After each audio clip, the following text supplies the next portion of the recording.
Hi, welcome to Gardenville.tv. Well, we're in May. Now, Susan tells us it's a bit late to be putting in seeds for Brussels sprouts, but the weather has been freezing here. Like, look at this. Jumpers, I mean, we're really jackets. It's not warm here. It's not warm. Yeah, so Brussels sprouts. Brussels sprouts, I'm starting them in these little cells here because you only need, spaced out single plants.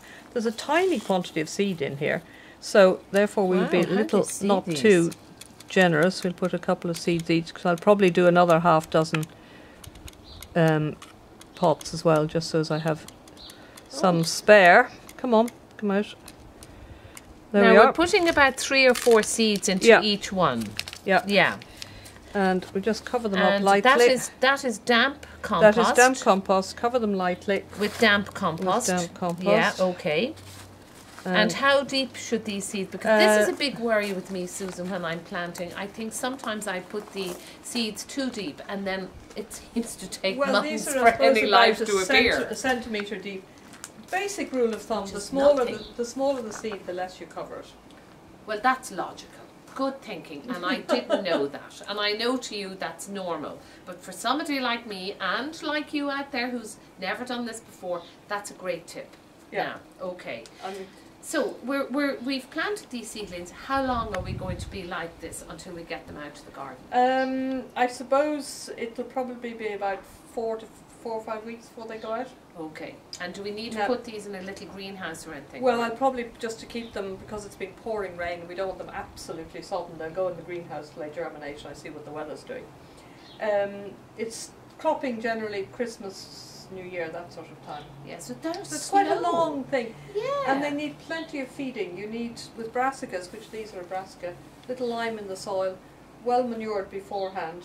And then even while they're growing, another sort of feed, of a liquid seaweed feed or something like that, or high nitrogen.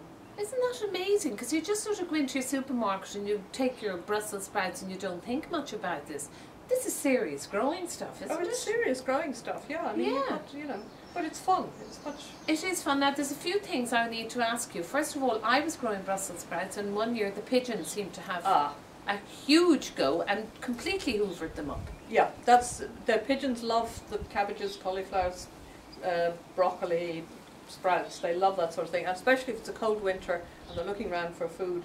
Wham! So you've really got to net brassicas. Okay. You really have. So there you go. And now that's very important for you to know slugs and snails for cabbages and things. Not so bad for Brussels sprouts because when they get bigger they've got to crawl up the stem.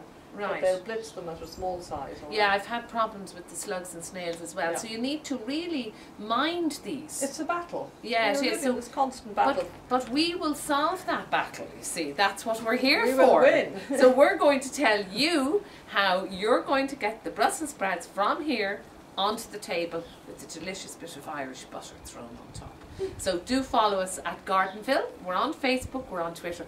We'd love to hear from you. And until the next time.